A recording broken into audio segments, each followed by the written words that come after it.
page. Opinion section rather. Her work focuses on the Latino experience in the US. Ms. Verde and her family fled Cuba as part of the Mariel boat lift. She attended Florida International University, where she majored in visual arts and French literature and received a master's in Spanish journalism at CUNY Graduate School of Journalism. She was part of the award-winning team that in 2015 exposed labor and health practices detrimental to workers in New York City's nail salons. I'm sure you all remember that story. She's also written about avocado dyes and Walter Mercado, the astrologer so dear to our hearts. It's my pleasure to pass the virtual microphone on to Isvett. Thank you so much. And I am absolutely delighted to be among such illustrious company tonight. Tonight will be talking to Elena Salinas, who is a CBS News correspondent. She's an award-winning journalist and author. She joined CBS as a contributor in 2019, a role in which she reports across multiple CBS News broadcasts and platforms.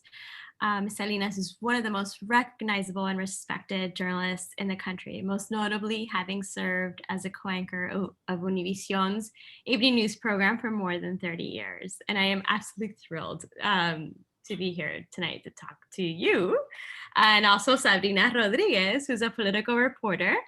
Sabrina focused on 2020 on Latino voters and state legislative races.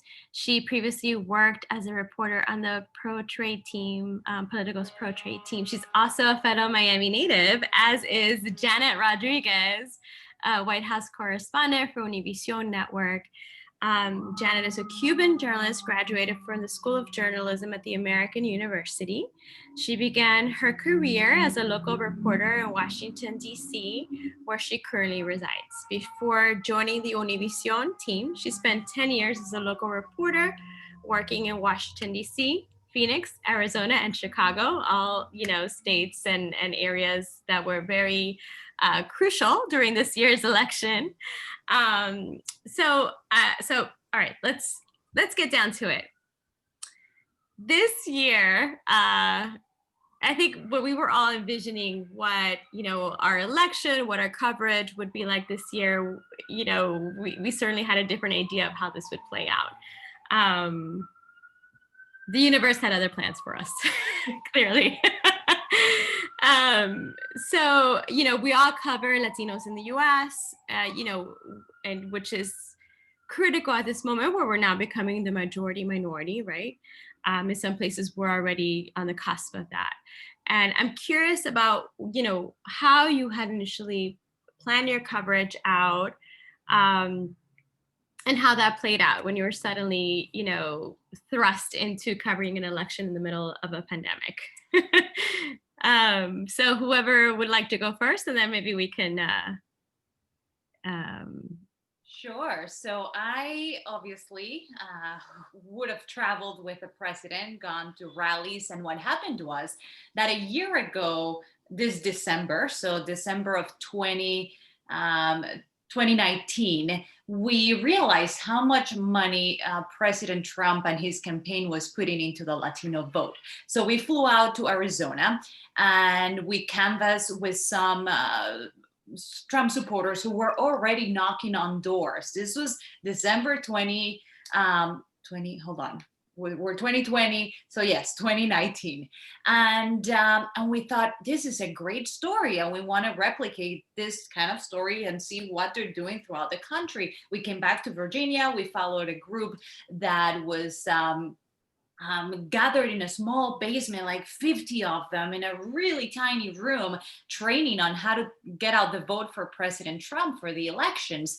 And we thought this was a fascinating story that I could follow, not only in Virginia and Arizona, but throughout the country. And then obviously, that was the only story I did on that particular topic, on following this Trump supporters throughout the nation because of the pandemic. And that was really sad because I thought it was fascinating to see what they were doing and the amount of money and people they were, the troops, you know, their base and the Latino base, they were getting out. And what I heard from many sources was that while the pandemic was happening and organizations like Mi Familia Vota and others that did similar things to get out the vote in Latino communities, nonpartisan, were scaling back and were not knocking on doors or doing any of these canvassing efforts, the Trump people were still out. They were still going. And I felt so sad not being able to document that because we were stuck either at home, at the office. I was going back and forth between the White House and home for most of the year, and not going to the office at all. So I missed out on that quite a bit. And I would have loved to have told that story more on the Latinos voting for Trump and getting out the vote for Trump throughout the country. Yeah, and I think that actually raises a great, point as now we're beginning to parse all the data of what happened and where people landed on their vote, and this idea that people were very surprised that Latinos voted for Trump, but he had actually been investing and working toward rallying this demographic in a way that perhaps the Democratic Party wasn't. But I'm curious to hear what Maria Elena has to say. Well, first of all, the first question that you asked about, did we cover this the way that you were expecting to cover it? For me, it was very different this time around because, as you know, and you mentioned before, I had worked with Univision for 37 years.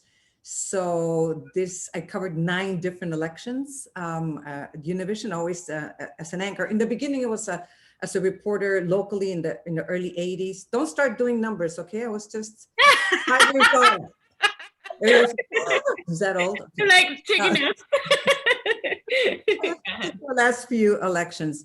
So this time it was different because this time as a contributor with CBS, my role was completely different, but it was very important to me that CBS cover the Latino vote, pay attention to the Latino vote. Politicians usually ignore us, and so does the media, but this time around, it was going to be different. And what Janet was saying about, I guess everyone's talking right now when they refer to the Latino vote is just how many Latinos voted for Trump.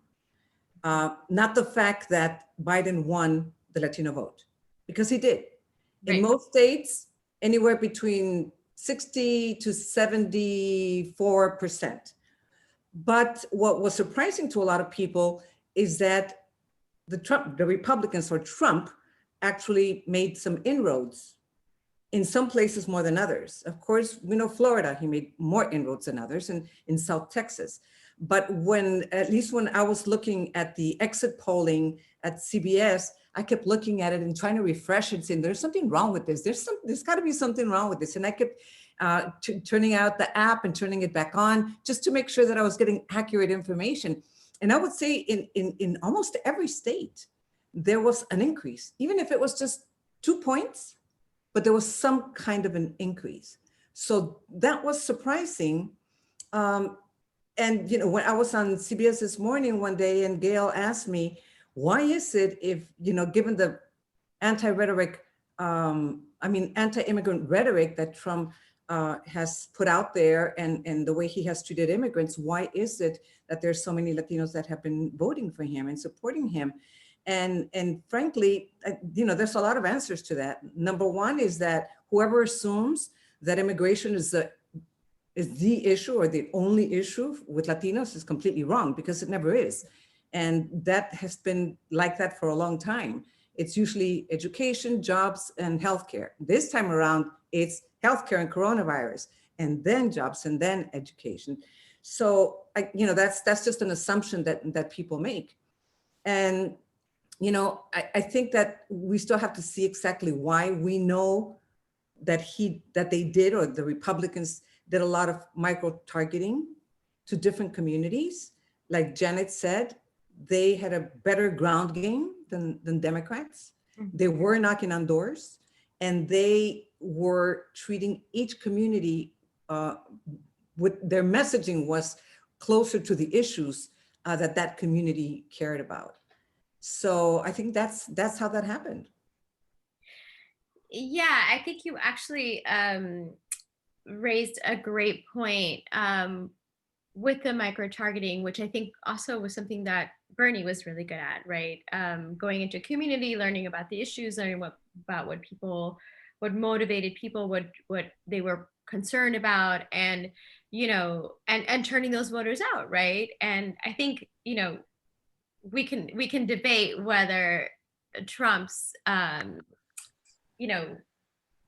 way of handling the pandemic was good or not, but the perception, I think, that he was able to put out about his his response is maybe resonated for some of these voters. And I'm curious to hear what Sabrina has to say about this. Like, what were you seeing and what were you thinking?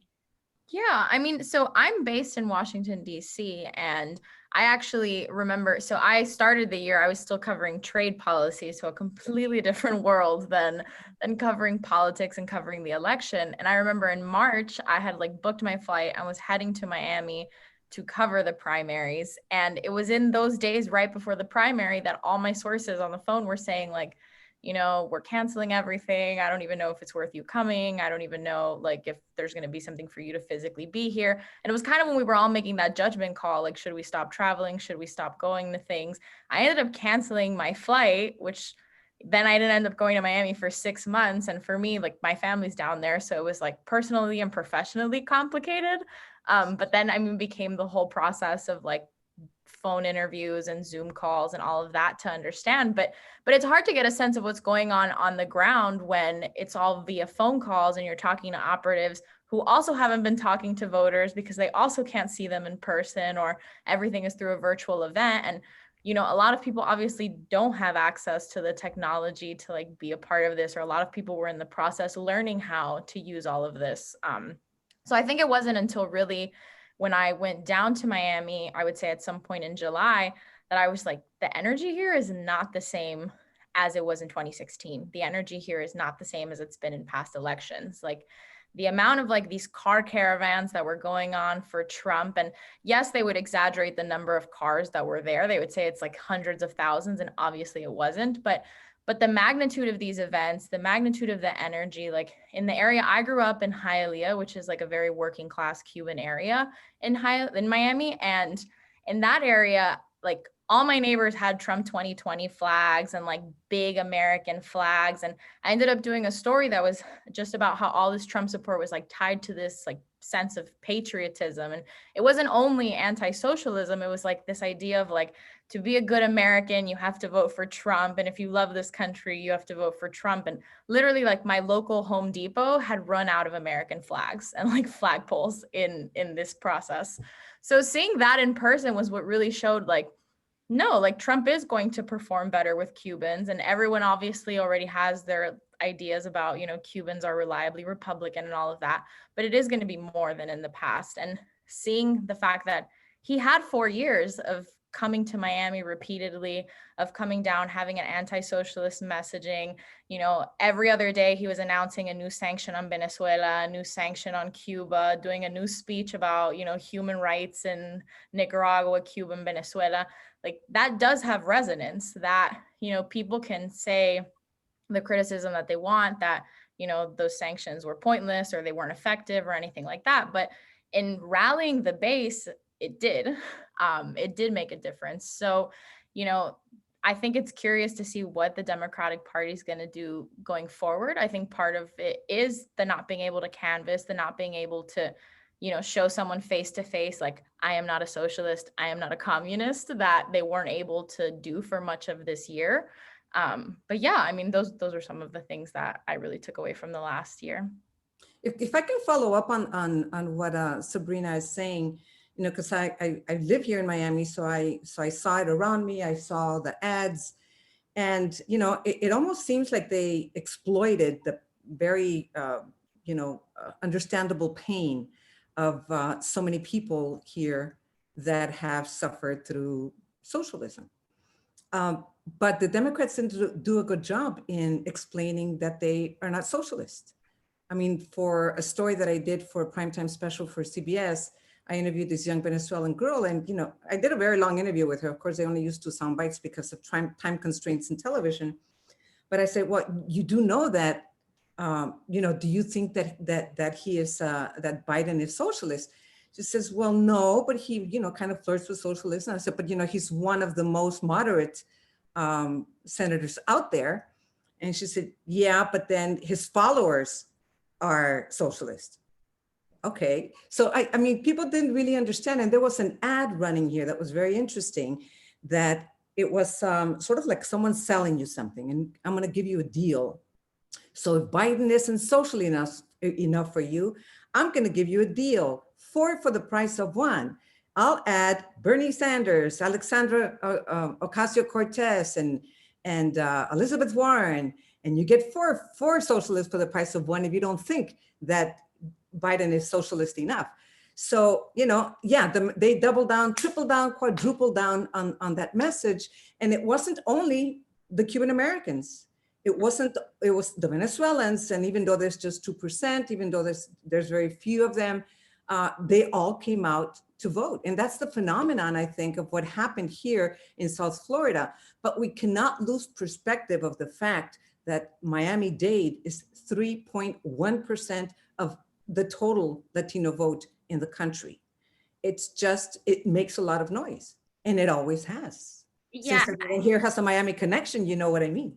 And I think the Trump campaign, talking to insiders and even Cuban insiders within the Trump campaign, they knew exactly what they were doing. And they confessed, sure, we know Biden is no socialist. Sure, we know nothing's going to happen to this country if he wins. But this is the message that will get us reelected. And we're going to exploit it, like Maria Elena said. And they were completely conscious of what they were doing. And in other parts of the country that were using, the abortion issue was really big with Mexican Americans, evangelicals, with more conservative. I mean, not that Cuban are not conservatives, they are, but different messaging was used throughout the country very effectively, I would say, through the Trump campaign. But yes, we cannot lose sight that Mr. Biden still won the majority of the Latino vote, and the amount of Latinos that came out to vote, it was just incredible. Absolutely. And I just to sort of wrap up this point, I think that in a way, what was really fascinating for me to watch unfold, was the way that the Trump campaign was understood this nuance and really exploited it. Because at the end of the day, what has the Republican Party done for Cubans? What have they done for Venezuelans? Like, independent of these sanctions, or have they really helped our countries or our people, aside from the perception of what this like strong, perception, like, have they really benefited us? That's something that is a longer conversation. But they were able to sort of hone in and really exploit that, and in a way that other, politicians have perhaps not been able to, or perhaps Biden wasn't able to. But again, as you mentioned, this is just a sliver of the vote, and we wouldn't even be talking about it were it not for the Electoral College. But the fact is that, what happens in Miami-Dade matters, right? Because of the Electoral College, because what happens in Florida matters on a larger scale, on a national scale. But I think that this also gets at a question that I myself am very interested in, is that, I think, Latino, the idea of being Latino is a multidimensional, multi-ethnic identity, right? For some, it's defined as where you come from. For some, your country of origin. For some, it's a pan-ethnic term, especially if your family has been here, or your ancestors have been here long before the United States existed, right? And so I guess, we don't have a homogenous experience, right? We don't we don't all experience immigration, or we don't have a national, we don't have this shared experience that we all have, that unites us as a voting bloc, which is how we're perceived. So has it hurt us politically to be thought of as a Latino voting bloc, and do terms like Latino and Hispanic like service, like are these, I don't know, I'm curious what you think about that. Janet, you want to go first? Who wants to start? Sure. Well, go ahead. Go ahead. You want me to start? Sure. Well, yeah, this has been evolving over the years. People are so much more in tune with their ethnic identity, and for some people, it's very personal. I am the daughter of Mexican immigrants. I was born in California, so I've always identified myself as Mexican American. And then, of course, in my teenage years, I became a Chicana. All of a sudden, I found the Chicano movement, and then I was a Chicana, and then I was a Hispanic, and then I was a Latina. And I'm still not sure if I'm a Latinx, because I'm sorry, I still don't understand exactly what Latinx means. But to me, it's the younger generation of Latinos. So if that's the case, then I'm in, for whatever it is. But what's important to me as an identity is, as long as it somehow links me to my ethnicity or to my cultural heritage, it's important. Now, I think it has affected us in a way politically, and the way that we are covered as a community, because I think we're still perceived, even though we have very deep roots in this country, we're still treated and perceived as if we were foreigners in our own country. And sometimes we end up acting as if we were foreigners in our own country. We forget that we are Americans too. I think that we've always known that we are very diverse. I mean, we come in all colors. We come from different countries. We eat different types of foods. We have a language in common, even though country to country, there's words that are different. Massive variation, yeah. Yeah, there is. So, I think maybe we've always known that, but I think in this election in particular, our diversity is beginning to show, and it is surprising everyone. It's not just surprising politicians; it's surprising, networks, the media, just people in general. And it's interesting sometimes when people ask me those things, it's like they're so surprised that we're so different and that we don't care about the same things.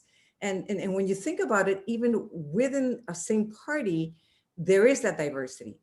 Republican Latino in Florida is not the same as a Republican Latino in Texas, as a Latino Republican in California. So even within the same party, same thing for Democrats, we're very diverse. So the way that it has hurt us politically is what we've been talking about this whole time. They don't know how to target us. They don't know how to get their message to the communities, knowing what they care about. And it's ironic, because I think advertisers learned this a long time ago.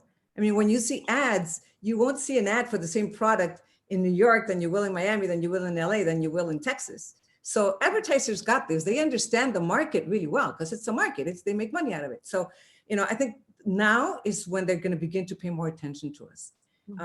It's taken a long time. We've had to reintroduce ourselves for ever and ever, again and again and again, and that's okay. But this time around, I think it's going to be a little bit different. I think now we're finally on the map, even though Spanish was spoken in this country before English was. Mm-hmm. And I think for us at Univision, we have this discussion all the time, and Maria Elena will attest to this on, we not only have to cover immigration, but Latinos care about the war in Afghanistan. Latinos care about education and what's happening in the schools. Latinos care now with COVID about the latest vaccine. So why do we have to open the newscast with immigration day in and day out? And we have these discussions in our own newsroom about how we are defining ourselves and our viewers. So we are not trying to think that all we care about is immigration, and covering politics day in and day out, not only at the White House, but in Congress. It's become a great frustration when politicians think that we only care about the one issue that is immigration as well. And when they won't give you an interview because they think you're only going to ask about that one subject. It's been an issue with the Trump administration and covering this White House for sure.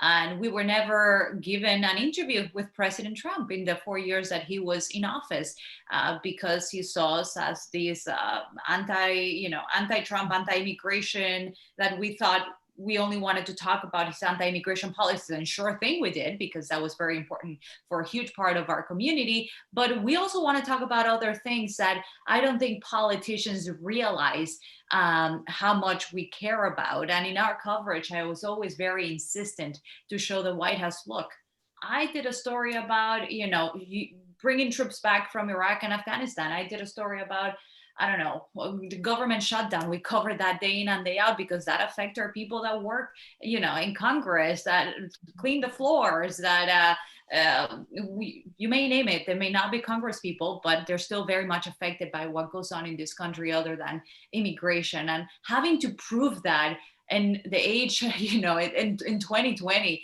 it's mind-boggling to me. But I think, like Maria Elena says, little by little, they're realizing that not only are we immigrants, but we are Americans, and we care about what happens in America. And whether it relates to the economy, healthcare, the education, you name it, it's just so many issues that we care about that need to be talked about from them to us, so that we can then relate to our communities and our viewers. And that's still a struggle every day, for sure. I just want to add one thing to what Janet is saying, if I may. We cover, Spanish language media covers immigration because no one else will. Yes. If they don't find out through Right. Univision or Telemundo, Right. Or CNN en Español, which not really, because they really cover more Latin America, we really are the only, oh my God, how do I say this? I'm not there anymore. Okay. Spanish language media really is one of the only sources for. No, but it's so true. Like, it's where like people go to get, information on what's going on with immigration, because it's not something that most, media groups are covering in an intentional way, in the way that Spanish media is. Right. Then we're boxed, right? We're boxed. Right. We have to fight that stereotype day in and day out, because we become the immigration network. Well, look, this is a nation of immigrants. This is not an experience that is specific to Latinos. It's just that we're the latest wave, right? Yeah. And the latest wave that is like now become, big enough to like make some noise and sway elections. But the immigration experience is something that we all share, and that is what connects us as Americans, right?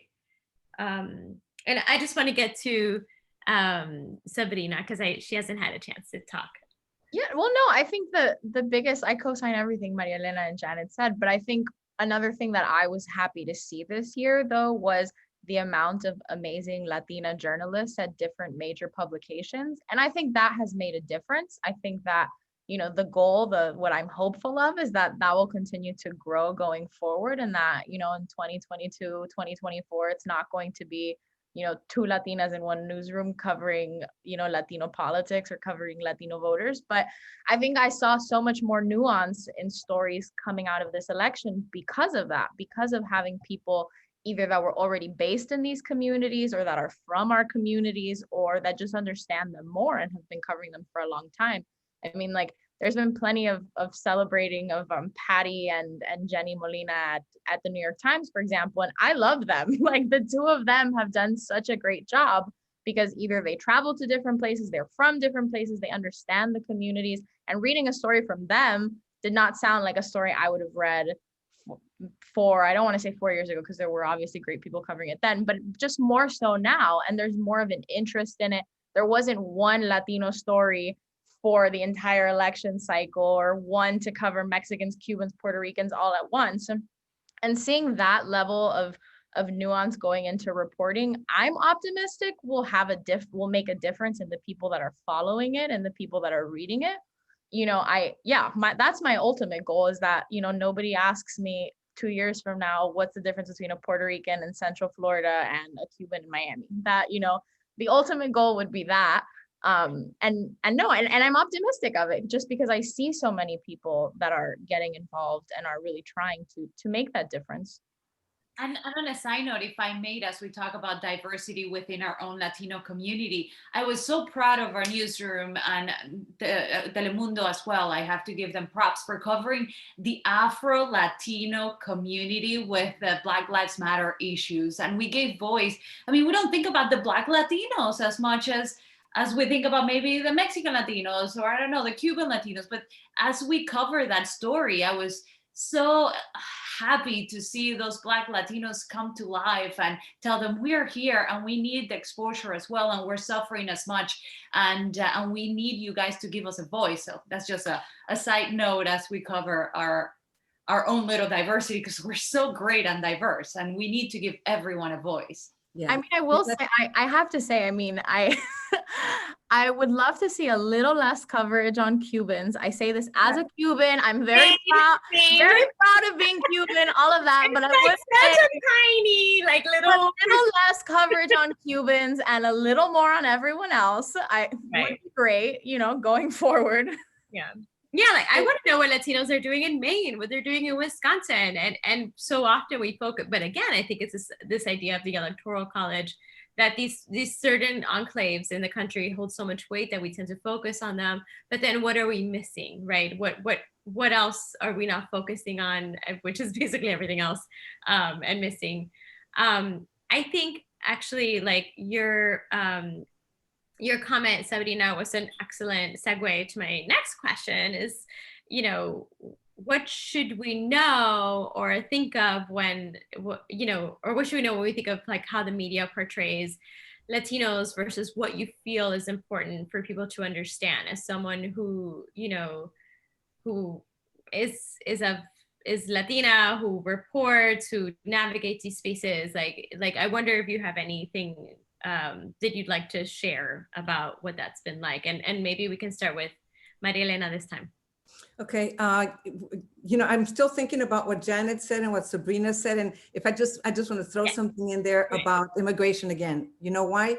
Because we've been talking about how it's not the #1 issue, but a lot of people did not necessarily vote for Biden, but against Trump because of his anti-immigrant rhetoric. So it did resonate. And in Arizona, people were out there, and what was on their minds when they were voting for Biden was SB 1070 and how they have suffered all this racial profiling for over a decade and for so many years.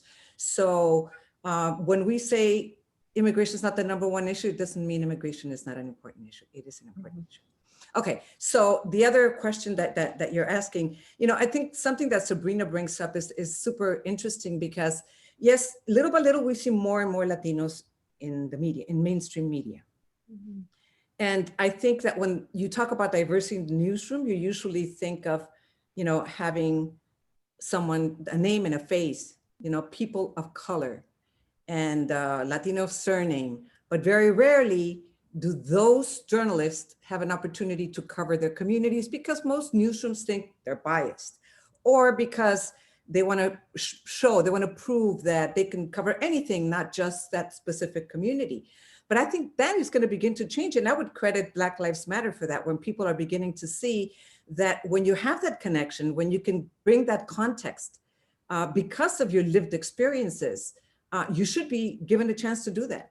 So journalists of color, I think now are becoming a little bit more relevant and a little bit more valuable to media outlets because of their perspective, not just because of their name and the color of their skin. Right. It's not just to fill a box anymore, hopefully. Sabrina, what do you think? Yeah, I mean, I have to say, like, first and foremost, it is journalists like Maria Elena that have helped pave the way for so many of us that are now doing it. Like, there's no way to not credit you for so much of that. And I mean, and you know, and I agree with you fully that, you know, what's happened this year with Black Lives Matter has had an impact for journalists of color everywhere. I mean, I can speak to my personal experience, and I kind of experienced exactly what you're saying. I was covering policy for a long time. My interest has always been more on Latin America, on Latinos. And I always felt that there was a hesitance to have me covering that because it was going to be too personal and I was going to be too opinionated and it was going to be an issue. And it wasn't until this summer that it was finally like, okay, well, we're taking you off the trade team and you can now cover politics and you'll actually get to go to Miami and cover politics in Miami, that I was like given that. And I think part of it was me feeling empowered to say, okay, no, I'm sorry, but like the 3 white men in Florida can't be the only people covering Latino voters in Florida. Like, yes, they're from Florida. Yes, they understand Florida, but they cannot be they can't. And they're great reporters that I'm talking about in Politico Florida that do amazing work. But it just rubbed me the wrong way to see you have a Miami Cuban who has a Cuban family with Trump supporters and Biden supporters that understands the nuance of this. And you're always having these 3 white men write these stories. And then when there's a Puerto Rican story in Central Florida, it's the same 3 white men. And then when we sometimes, if you do a Texas Latino story and the other Latina girl that works there doesn't have time, then you give it to another one of these white men. It just didn't make sense. So I feel like reaching a place where the newsroom was realizing, okay, maybe there's something wrong with the way we're doing things.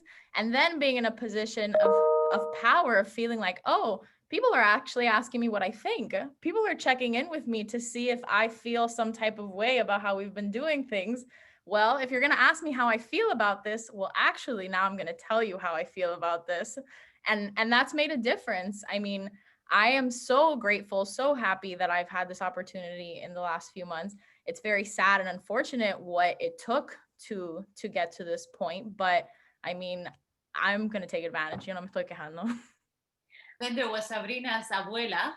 Okay, I have to say my abuela is watching right now. Hola, abuela. So before we move on, I just want to, encourage all of you tuning in and listening in to submit some questions. If you have any thoughts you want to share with us, please throw them in the chat and I'll be sure to go through them as we make our way through our conversation. But anyway, go on, Janet. No, I mean, obviously we come from a different perspective because we're covering the Latino community day in and day out. And I think just from a personal experience, a little anecdote, I came from Cuba when I was 12. I was in Miami for a few years before I moved on to DC. So I've only lived in Miami for 5 years. And I've lived most of my time away from that Cuban community. So when I moved to Phoenix, I did not know what a jornalero was, for example. Mm-hmm. And spending 5 years in Phoenix gave me great perspective on the Mexican community, on their immigration issues. And then moving to Chicago was another great eye-opening experience. That's how those settled immigrants lived much different than those in Phoenix and the recent immigration there. So I always try in my reporting, and maybe this is of an interest to young reporters, to give a voice to those that don't look like me in any way, or because yes, I am Latina, but my Latina experience is way different than my neighbor, my Puerto Rican neighbor who I have across the street, or I have an Argentine neighbor who chooses not to speak Spanish, for example, in the neighborhood. So we're all very different in many ways, and I am very conscious of that day in and day out, not to just cover Latinos, but who are the Latinos and how will my story resonate with my viewers across the country, not as just one big lump of Latinos, but as different ethnicities within or different from different countries within our big country, and how will my storytelling play out in that way. So I'm trying to be very, very conscious because of that experience that I've had throughout my career, and that's what I strive for every day. How will the Mexican in Phoenix, or the Puerto Rican in New York, or the Cuban in Miami hear my story, and how will they be affected by it? Right, and I think that's actually an excellent also a segue into my next question. You guys are making this very easy. So I think, I'd heard an interview with Wesley Lowry, I believe it was, a few months ago, at the height of the BLM protests, that sort of like posited the idea that like our perspectives and our backgrounds que aportan algo, right, to how we report, and that is a very valuable perspective because it brings nuance, it brings experience, it brings, you know, in addition to the journalism that we do. And how that is important, that, you know, while you can have three wonderful experienced, you know, white men reporting on Puerto Ricans in Orlando or whatever, like you have something very specific to add that they maybe won't be able to see or grasp because it's just like, it's just, there's something to be said for experience, right? And life experience and what you bring to your work through that lens, even if it doesn't necessarily make you biased, right? Like we are perfectly capable of reporting in an unbiased way, but also with an understanding of how our experience and background shapes us. And so now that I've ranted about that, I'm curious, you know, what you think about, you know, what strength do we garner? And this is something that I've also been grappling with myself when we think of, you know, is there a unifying aspect to thinking of like something like the Latino vote? Can we draw strength from that? And maybe, you know, the question is now whether the fact that people, you know, perceive us as a bloc is their power in being a bloc, and how do we harness that? And I'm gonna go, whoever wants to go first, please. Well, yeah, that has been a question. In fact, yeah, someone asked me that when we realized how diverse the community was, does that mean that there is no Latino vote? You know, there is still a Latino vote, but it's a Latino vote that's different from the other votes. It's a very diverse Latino vote. But I think that you know, whenever there's elections, I've always thought that that line that separates us from them needs to be blurred, because at that moment, we're all Americans and we have exactly the same right to vote as everybody else does. Right. But we are still a minority, and a very powerful minority with a lot of interests and a lot of needs and a lot of contributions that need to be recognized. And so, you know, I do think that it's good for us to be a bloc, and there's nothing wrong with being a hyphenated American. I think, you know, this country is full of hyphenated Americans, right? You know, Hispanic American, Asian American, Puerto Rican American, you know, Irish American, Canadian American. There's, you know, we're all hyphenated, Jewish American. We're all hyphenated in one way or another because this is a country of immigrants.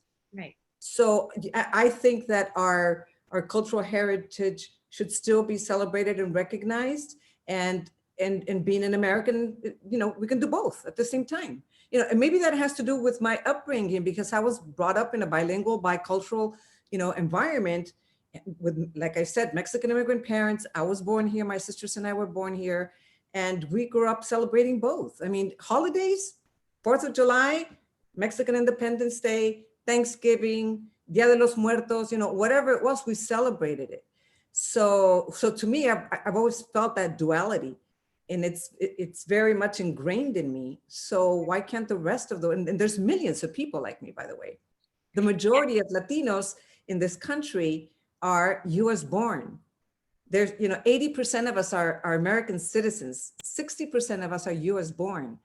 You was born in English forward too, which is like, and we still feel very strongly about our cultural heritage. And that doesn't mean that we don't love this country or that we don't feel American. Of course we're American. We're Latino American, Hispanic American. Why not?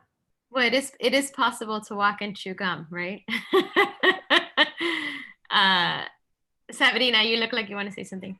Yeah, I mean, so I want to jump to a point, though, that when you were asking the question, you mentioned, you know, the aspect of this perception that we're biased if we're covering this. And I have to say, I mean, my experience, I think we all have a gut check on issues that we feel are opinionated about and we have a strong feeling about.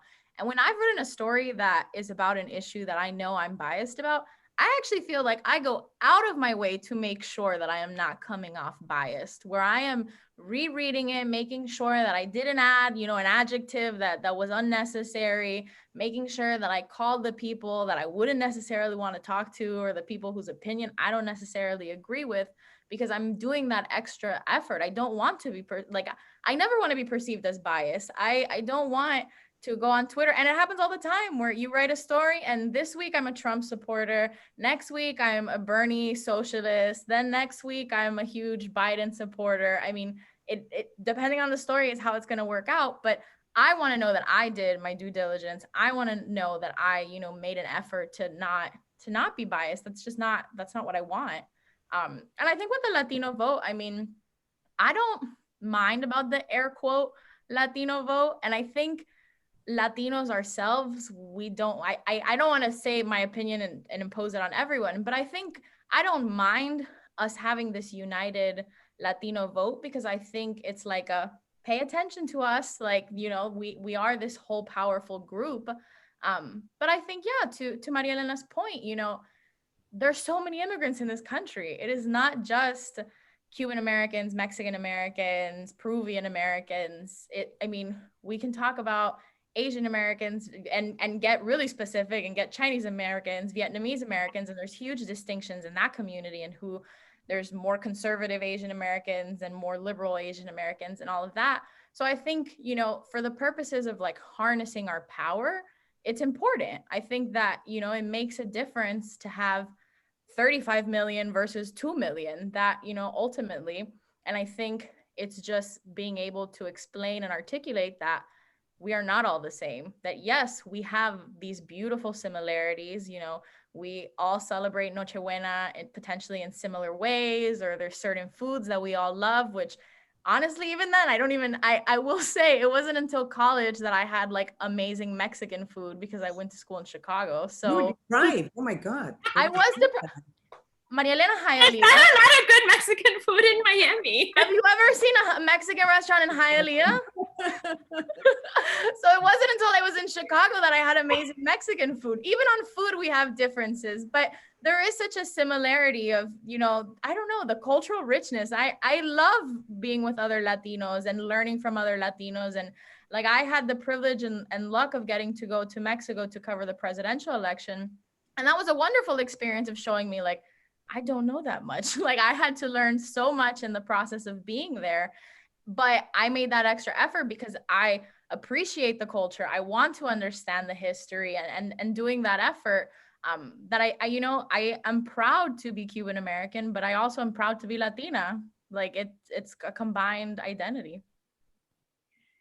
And Janet, I'm curious, before we get to Janet, I just want to do a last call for anyone who may have some thoughts they want to share, questions for any of us. Please do feel free to drop them into the chat. And we have a little bit of time left yet. So, okay, so Janet, tell us what you're thinking.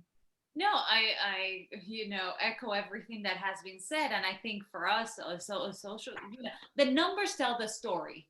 And the surge of Latinos going out to vote just show that we are powerful, that we are here, that we are present, that we care, that we are not to be ignored, that our doors need to be knocked on, that if, this was the story, a very interesting one down in the Rio Grande Valley area in Texas, many people voted for Trump because they felt that the Democratic Party had forgotten about them.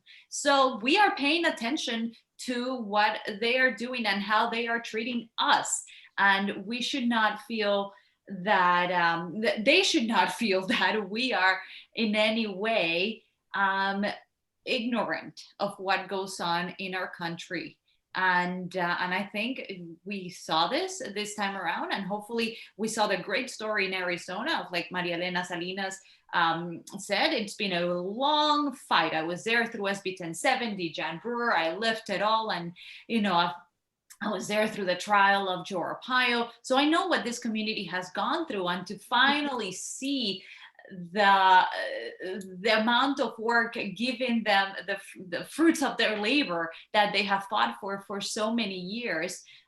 You know, it was a long time in the making, but they were able to turn things around, and I think that's only the beginning for them and the beginning for us as Latinos in this country to show what we you know, they should have been paying attention a long time ago, but most definitely if they were not, I think both parties are now and in the future, the realization that they have come away from this election is that we need to be taken care of as much as everyone else, and we need to be in their front and center mind as much as everyone else. We cannot be a second thought anymore.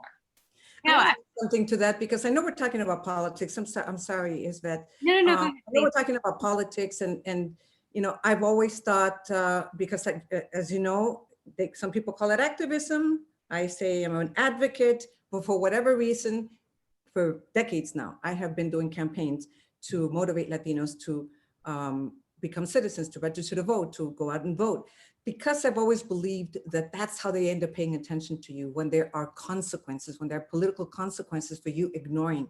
So yes, we're important as voters, but we're also consumers, but we're also potential viewers or readers or listeners. So the Latino community is not going anywhere. We're growing. Remember, every 30 seconds, a Latino turns 18. So we're growing by leaps and bounds. And 2 million, that's about between 800,000 and 1 million Latinos that turn 18, and 2 million baby boomers die each year. So if you start doing numbers, this time you can do numbers.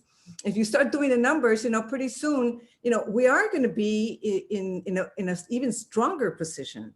And, you know, we are bilingual. So the media should not ignore us. There's a potential there for viewership for the media if they just stop ignoring us and realize that we do speak English, we understand English, that we would be interested in maybe watching or reading or listening to media in English only if we saw ourselves reflected there.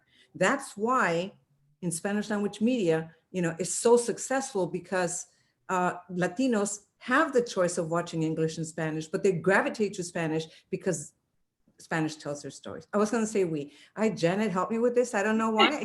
No, it's just been so many years that I you know, when I talk about Spanish language media, I still include myself. And then our kids too, right, Maria Elena? Like, I want my kid to grow up having a sense of identity. And even though he's only half Latino, my husband's Turkish, I want him to have that Latino in him. Right. I want to send him to a bilingual school. I don't want him to forget that. I don't want them to forget that my child is half Latino, even though he, you know, he grew up in this country and he is American. Right. So yeah, I want this to be an identity and them to know that we are here to stay. Like, we're not going anywhere. And when there's so many marriages now intertwined, you know, pretty soon we're just going to all be Latinos, or we'll pick a new word, maybe Latinx, I don't know, and that identity of being, you know, Cuban American, or me being Mexican American, or someone else being Puerto Rican American.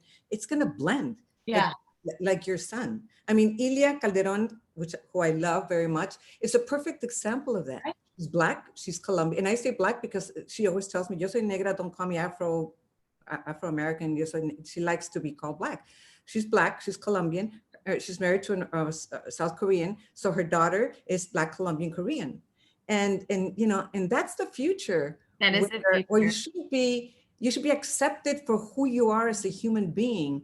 And regardless of what your, you know, the texture of your hair or the accent in your voice or the color of your skin, we're all Americans. You know, it's interesting.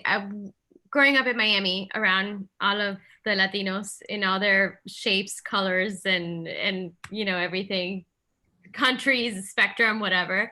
I always felt like you know, being bilingual, being bicultural was my superpower. It just like opened the door to a different world that someone who was monoculture, monolingual, like just simply didn't have access to, right? And I still felt that way when I moved to New York, because I had opportunities simply because I was bilingual or a polyglot, because I actually speak a few languages now.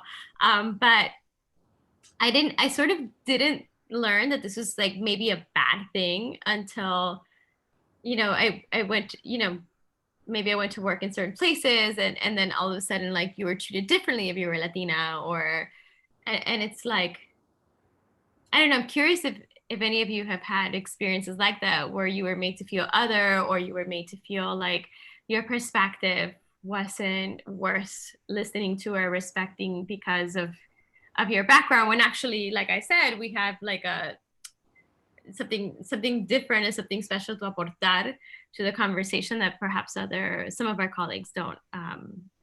This is a very spicy topic, so. Unfortunately, every day Sabrina. rallies around the country, right, where they don't want to hear you speak Spanish, and for us it's very hard. I first learned this. I was embedded with the Ted Cruz campaign in 2016, and I spent 5 weeks with Ted Cruz going around the middle of the country, like Oklahoma, South Carolina, Texas.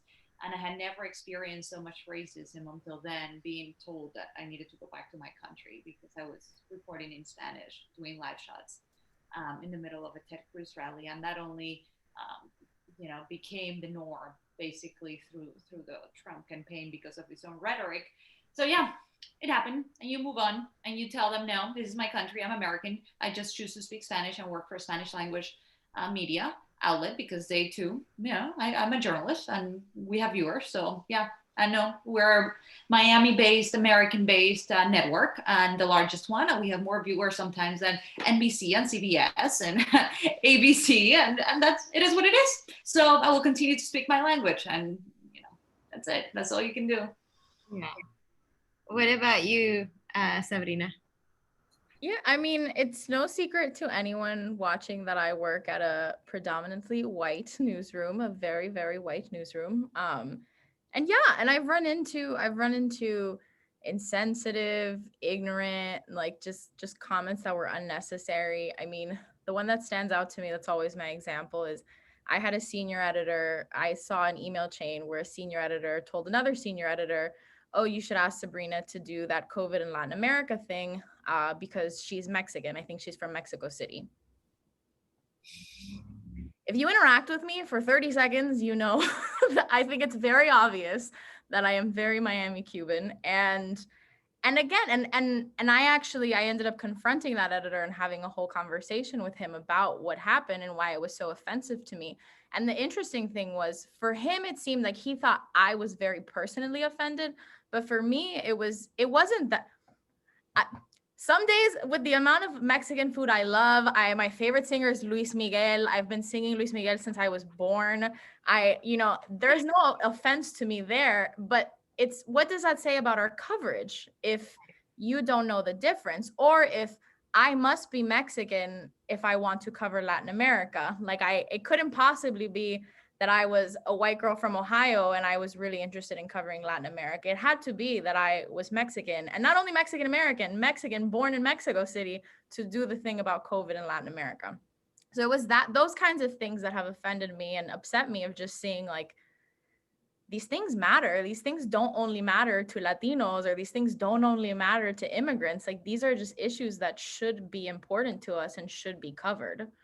That it shouldn't be because I'm Mexican, or it shouldn't be because I was born in Mexico City. Do you want to weigh in, Maria Elena? I mean, I worked in Spanish language media for so long, and there's no discrimination there when it comes to being a Latina, being a woman maybe, but not being a Latina. But, my experience with English is with CBS, and I'm not going to say anything about it. No. They've been very nice to me. Maybe I can say that there's not that much knowledge about Latinos, and I know Nathalie Nieves is listening, and if you could weigh in on that too. I recently, there's a race and culture unit now at CBS, and I recently had a little meeting with some of the people that are advising the race and culture unit. And, we talked for a long, long time. I told them about who we were as a community. And I was surprised that some of them were surprised, that some of them didn't know that there's 60 million of us. and they didn't understand the diversity among us. But you know, it hasn't been, you know, a bad experience, I would say. But I do, you know, I do see that they still need to be educated a little bit more about who we are, you know. And I mean, we could analyze or speculate on why, but you know, if we complain about it, we'll never move forward. I think the best thing is that, yay, let's celebrate it. Now you see us. Now let's move forward where you can include us. If now you see us, now include us. And that's what we are hoping to do. And that's what I'm hoping to do. Now, I did go to CBS as a contributor to do a lot of different types of stories. I did a series on homelessness that had nothing to do with Latinos, even though there's a lot of Latinos that are homeless. But I do have a special interest in doing Latino stories for several reasons, because, you know, it is my line of expertise. I know the Latino community very well after so long. But more importantly, I've always thought that it's important to tell our stories to other audiences in you know, in another language and other platforms. Right. And I do think mainstream America needs to understand us better and know us better. That's why, to me, it's important to do Latino related stories, not just immigration stories, just stories that include the Latino story, the real Latino story. Because who better to tell our stories than us, right? That's what I think. I just want to echo Maria Elena really quickly. I just want to say that I remember when you joined the team and you filled in for Gayle King on CBS This Morning for the morning show. And I remember being so excited, and I turned on all the TVs in the broadcast center. I turned them up and I was like, it's Maria Elena Salinas, and she's on, you know, National English Network anchoring. And a lot of my colleagues, I remember one who will remain nameless, who grew up, he's not Spanish, obviously, he wouldn't know necessarily. And he was kind of like, oh, who is that? Don't really know her, haven't heard of her. And I just turned and I was like, oh, you don't know who Maria Elena Salinas is? And it's understandable. So I appreciate your point about education. It's all about educating one another. We can't expect everyone to meet us where we are, but if we have that intentionality to say, hey, well, she has 37 years of experience and she's kind of a major voice in the Spanish speaking, you know, news industry. And it was my pleasure to kind of just sit him down and talk to him about it and just say, hey, this is who it is. But I often wonder, I'm the only Spanish speaker on the national desk. If I weren't there, I mean, who's going to have these conversations? Who's going to kind of, you know, engage one another and have them know? So it's interesting and it's kind of difficult. I'm so sorry, but we are running out of time also. So I kind of hopped in to make sure we get to the questions in the chat. I'm seeing 3 different questions. Isvett, do you want to ask them? I'm sorry, because I can basically talk all night. So thank you for keeping us on task. Can I say something real quick before we go to the question? Just real quick. I do want to give a shout out to Susan Stravinsky, you know, who not just hired me, but who is extremely supportive and understands the importance of Latinos. And I want you to know that when she put me on CBS This Morning to replace Gayle for just those 3 days that she was on vacation, I told her, Susan, I've never done a morning show. I've never anchored a morning show, number 1. Number 2, I've never anchored in English live. I've taped, of course, my show on Discovery, on Investigation Discovery. I taped a lot of things, but not live. She said, no, it's okay. Go ahead, do it. And of course, my first day, I mispronounced somebody's name, and which was Jerica Duncan, and I called her Jerica. And I was so embarrassed. She said, don't worry, you're the only one that can say Mireya Villarreal here, so we're okay. How to say that. I do want to give I do appreciate her. I really do appreciate her and the trust that she has put in me. Okay, let's continue with the questions. I love it. Okay, so sure. So from Christine F, and I'm sorry that we've gone so long, and thank you so much for being so patient. Christine F says, sure, there may be some potential recounts, but what happens next? What's the best way to continue the conversation and tell those stories of Latinos at the local level? And thank you for asking that question, Christine, because that was also my question. So you've done the job for both of us. So what was the question? How do you keep the reporting at the local level?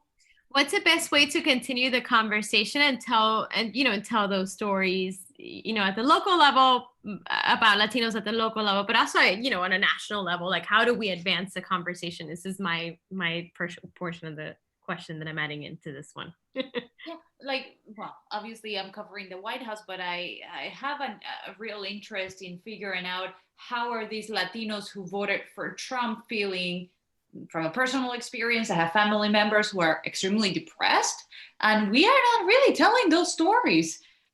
And why are we not talking to these Latinos and how they're feeling after the loss? And, yes, and there is no recount in South Florida as there is in Georgia, but why are we not talking to the Latinos in Georgia?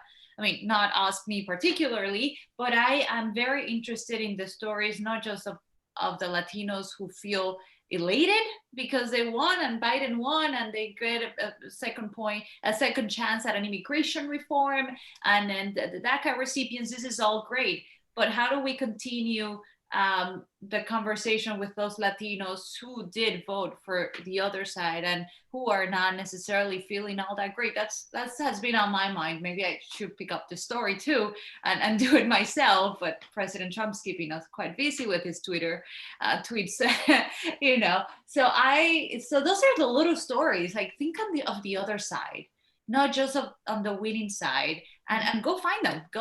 They're in your local communities. I'm sure you can enterprise, and these are maybe not headline stories, but features that would capture interest, I think, in my opinion, and will give everyone a voice, not just those who feel great at this moment. That's a great point. Anyone else want to weigh in? Yeah, I will jump in. So I think two things is one on continuing the conversation. I think to a point that Maria Elena brought up before is, educating people. And I think right now people are kind of at their most receptive to wanting to learn because so many Latino stories came out of this election. And, whether it's Arizona, whether it is South Texas, whether it's Florida, there were plenty of stories that have come out now about the Latino vote and the myth of the Latino vote and all of that. So I think like taking the opportunity to educate people and talk about it, like I don't mind hearing the ignorant comment if it's coming from a place of wanting to understand more and wanting to be better. I don't want to be the only person in a newsroom that's trying to explain something. I would love that, to pass it on and everyone else to be aware of these things and just be better. So I think that's part of it. And then, I have to give them the shout out now to local reporters and following local newspapers that have been following this election, and not only at the national level, not only following when a candidate comes to town, but following these down ballot races. Part of my curiosity at the local level has been on local races in South Florida where Democrats also lost. There's this crazy state Senate seat where the Democrat, part of why the calculus now is that he lost has to do with a third party candidate that was not a legit candidate at all, but was meant to shave points. And I'm fascinated with those local level stories of, what contributed to losses, what contributed to wins in communities where there are many Latinos. What was the organizing like? There are certain places that even if Biden didn't have, national level canvassing or across the country, there were still communities that were organizing, that were phone banking, were doing door to door, all of that. And I'm curious about those stories. I'm curious about who was involved, who was organizing in communities.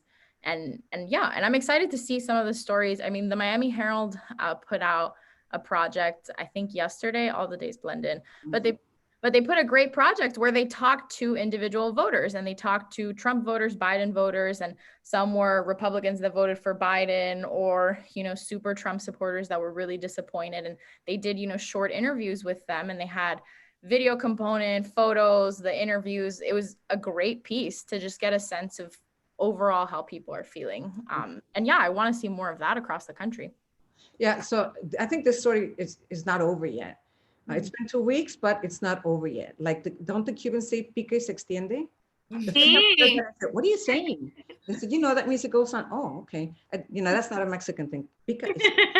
Why? Because usually, in all elections, right after the election, everyone's trying to figure out what happened, but we really don't know. I think it takes, and I've talked to Matt Barreto from the Latino Decisions many times about this, and he says, take it easy and wait in a few months when everyone is able to really analyze, all of the exit polling, we will have a better idea. If we want to focus only on politics, I think that, it's true. We need to talk to the voters at the local level. And we also need to start taking a look at the parties and what they're doing. Because if there was one thing that was evident this time around, even though Joe Biden won, that the Republicans had a better ground game, that the Republicans are probably already right now beginning to campaign for 22 and 24. Yeah, I've been wondering whether what we're going to see is more of a red wave than a blue wave, but time will tell. It depends if the Democrats really get out there and it's very hard to know. People think of, well, traditionally this happened. Well, forget about tradition right now. It doesn't apply necessarily. Mm-hmm. We don't know. Who would have predicted that things were going to come out the way that they came out? That people are crossing party lines to vote not for a candidate, but against a candidate. We've seen that in the last 2 election cycles. Mm-hmm. So, who knows? Maybe more Democrats will come out to vote because they will realize that there will be gridlock in Washington unless they have a majority. Who knows if they even understand that, if the voters understand that. So, yes, traditionally, the party that is in the White House loses, the Congress in the midterms. Mm-hmm. But maybe yes, maybe don't. We don't know. But we need to see what they're doing. We need to keep an eye on them. I think we need to make them accountable, both the voters and the parties. That's it. Yeah. Do you want to add anything, Janet? Well said. I think, we have one more question here, maybe 2.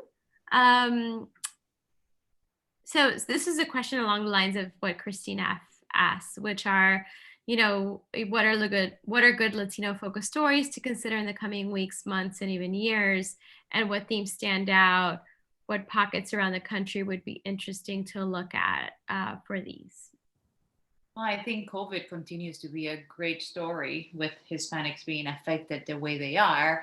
How will they be getting the vaccine with them being a high-risk ethnic group, for example? Now we know that more Hispanics get COVID than African-Americans. Hispanics are more affected than white people. Will they be given the vaccine a little earlier? I'm not sure. I think this COVID-related stories and Hispanics will continue to be of interest and should not be forgotten or overlooked in the next months to come, especially as the vaccine starts rolling out.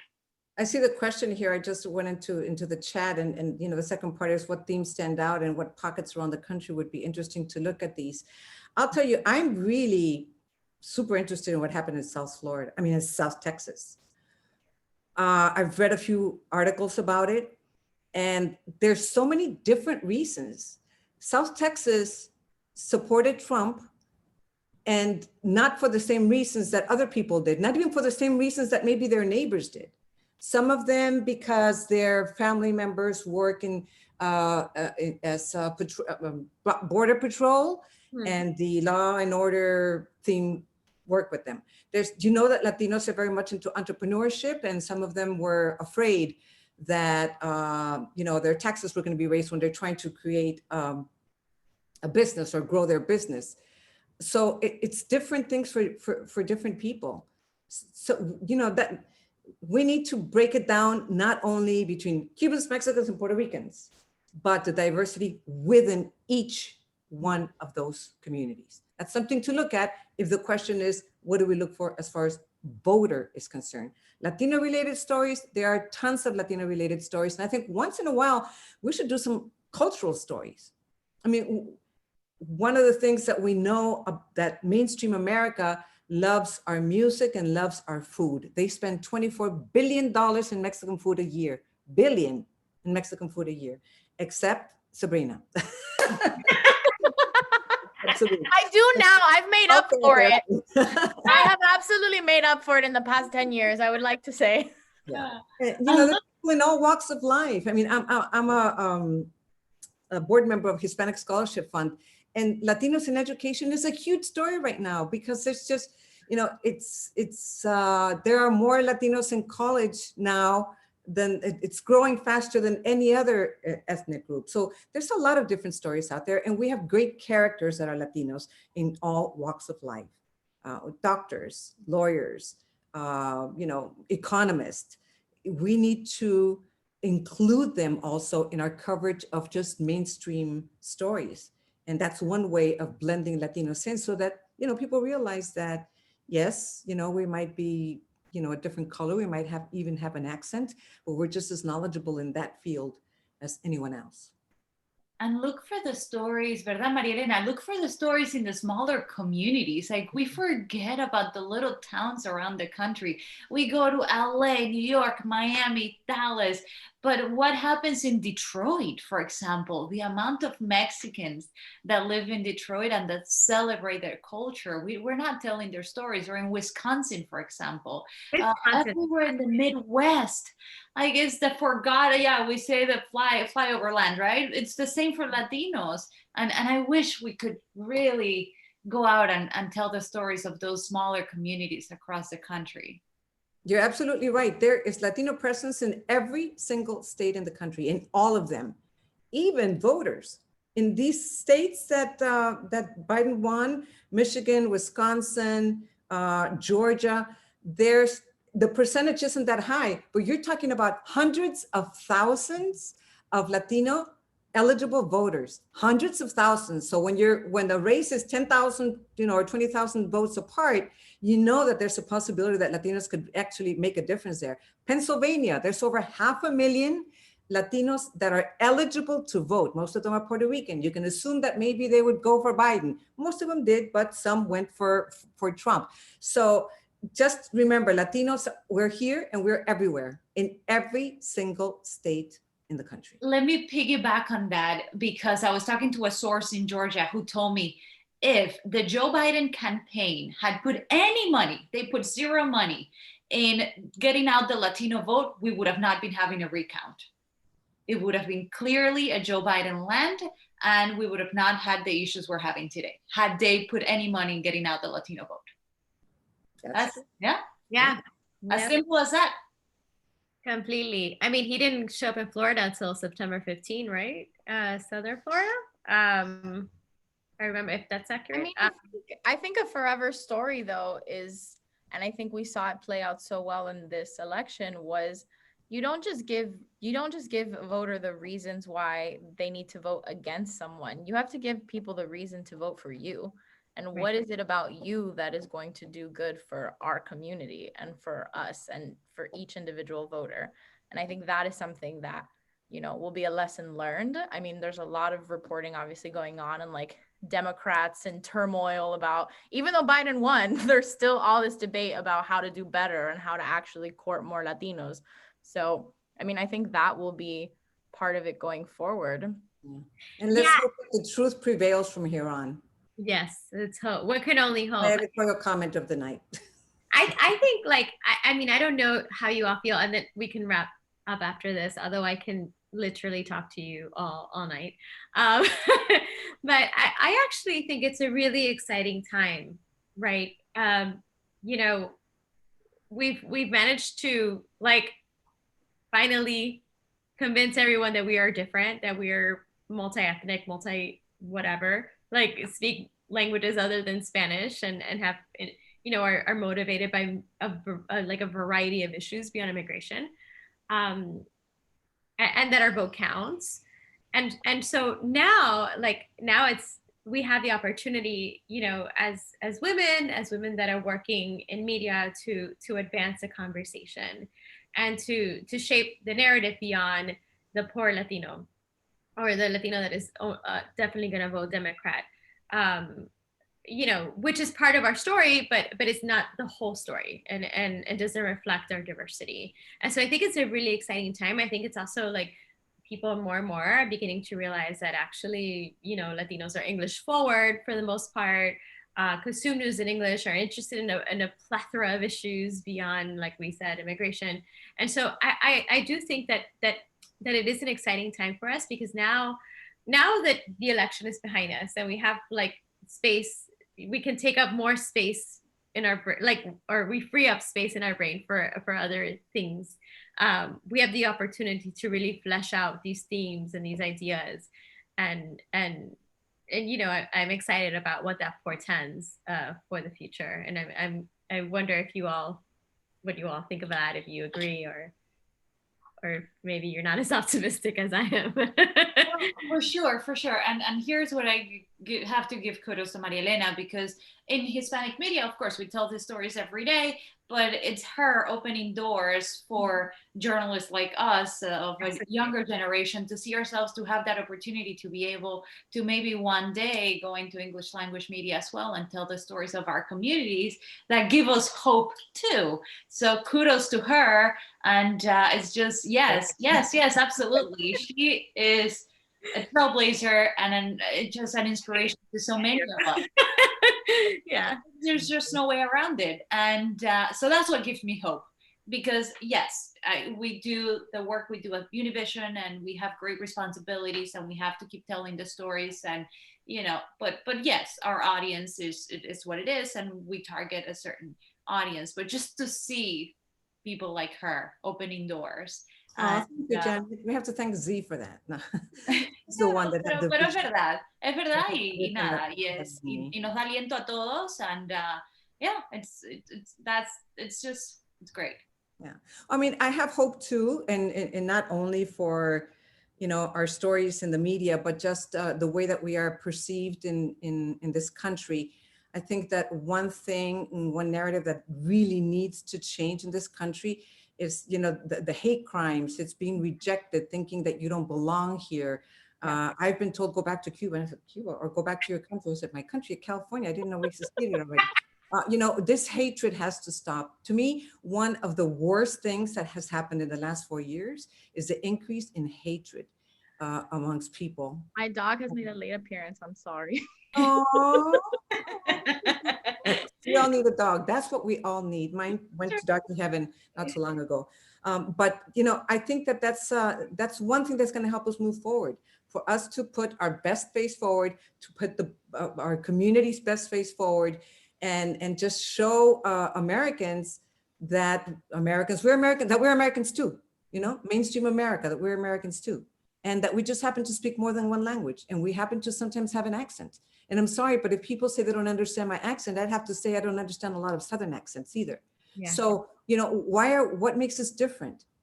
So, and the media can play a huge role in that. The media can play a huge role in that by telling positive stories, by not always, you know, putting people of color as victims, even though we do have certain situations where we are victims. And, you know, it's work that's being done little by little. And I think this year is one of the great things that came out of 2020. Besides all the horrible things that happened here, I think that's one of the good things that happened here, is that maybe we'll start getting a little bit more respect. Yeah, it's like telling our stories with agency and with dignity. And while it is important to tell or to report on, you know, those stories that you know do exploit us or etc., but that also like always tell it from a place of dignity and agency. Right. We all should have a goal of everyone here, not just the panelists, but everyone here who's a journalist and NAHJ, to have a goal of what's the one story that you want to tell, and you work toward that goal. It's just like a vision board, right? Right. So mine will be, I want to do a story on Bad Bunny on CBS Sunday morning. That's going to be my goal. I love it. I'll be watching. That's my dream for you. That's my goal. I didn't know who Bad Bunny was until like 3 days ago. Janet. Tú no puedes decir eso. That's because your son is a year and a half. Mine are 26 and 23. That's why I know. I'm very disappointed. Any closing remarks before we do the long goodbye?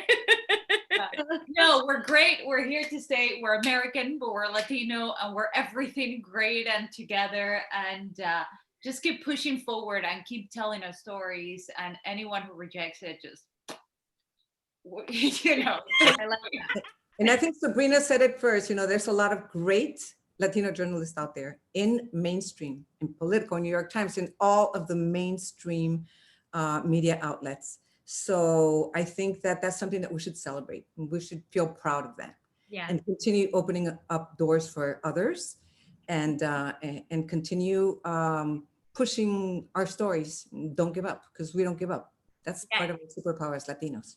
I think one of the most critical things for those of us that are working in media is to turn back and lift the women behind us up, you know, and create those spaces for everybody.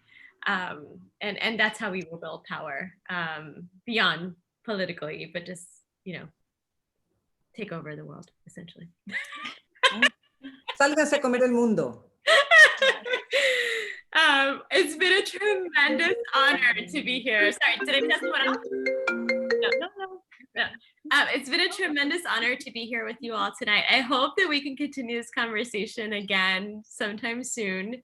And thank you for all of you that stuck around and that let us, you know, cotorrear until we got to your questions.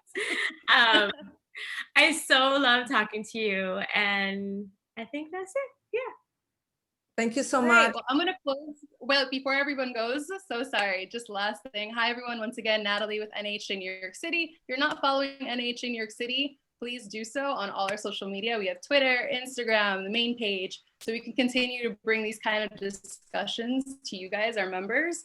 And I very quickly want to go down the row. If any of you ladies are working on any projects or want to share your Twitter handles where people can, you know, ask questions or continue to follow your work, if they aren't already, please do so. We'll start with Isvett, then Janet, Maria Elena, and then Sabrina, just down the line. So Isvett, go ahead. Yes. So I am, my Instagram handle is I'm a baby squid. But also you can email me. I love to talk to people. So if you have an idea that you want to write an op-ed about, or like you just want to like chit chat or gossip about Bad Bunny, or like talk about the Latino vote, please email me. Oh my God, I found you. You're following me. You can also email me at Isvett, isvett.verde@nytimes.com. And I'm also on Twitter, same Isvett Verde. So please feel free to find me. Please reach out. Please harass me and talk to me about your ideas. I'm so into it. Okay, perfect. Janet? These days, I'm just hoping for a peaceful transition on January 20th. And that nothing happens in DC, and that Sabrina and I are safe. Yeah, and yeah, that's the short-term, long-term project to see a peaceful transition. I think we all as a nation want that. But if you want to see my child, you can go on my Instagram for some non-political posting from time to time, and that is Janet Rodriguez TV. And on Instagram, you can follow me at Jan Rodriguez TV. And if you speak Spanish and watch Univision, you can catch me most nights at 6:30 on Noticiero Univision from the White House. And that's it. These days, trying to keep sane and COVID-free at the White House, which is quite a challenge. Sabrina, I can't find you. What are your Instagram? Yes, so my Instagram is Sab, S-A-B, ROD 1234. That's my Instagram. It's a lot of my dog. Espérate, Sab? Sab, S-A-B, ROD 1234. Is it follow back? That means that putting it all in the chat. You were not following me, so now you need to follow me. Yes. So mine is easy, Maria A. Salinas. I couldn't get any more creative, unfortunately. So, my Twitter is -4. Yeah, what? My Twitter is Sabrad123, but no 4. No 4, just 3. Okay. And mine is Maria A. Salinas on both Twitter and Instagram. And I share whatever occurs to me that morning. if it does. I love it. And thank you so much, Nathalie, for putting this together. Yes, thank and you. Isvett for moderating this. And it was a great honor to be on with Janet and see you again, and with and Sabrina. It was great to listen to your perspective, and thank you, all of you who joined this this conversation. And Abuelita too. Abuelita de Sabrina. Abuelita's gonna be on the phone with me in like 30 seconds. We'll let you get to the call then. Thank you so much, everyone, echoing what Maria Elena said, and have a good night. Thank you. Adios. Ciao. Ciao.